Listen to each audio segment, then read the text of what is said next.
In this animation, we will demonstrate the scapholunate ligament reconstruction using the InternalBrace ligament augmentation.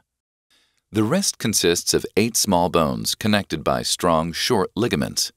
The most common wrist ligament tear takes place between the scaphoid and the lunate, called the scapholunate ligament. If not repaired, the abnormal gap between these bones causes arthritis of the wrist.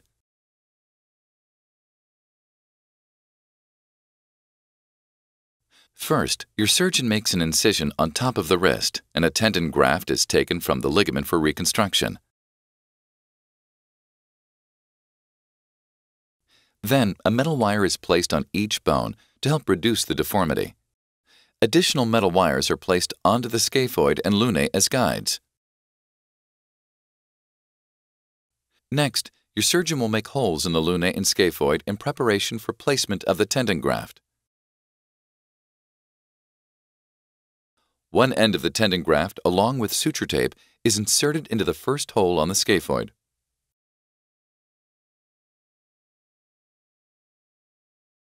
Then, the tendon graft and the suture tape are shuttled through the tunnel in the lunate, and the gap is closed.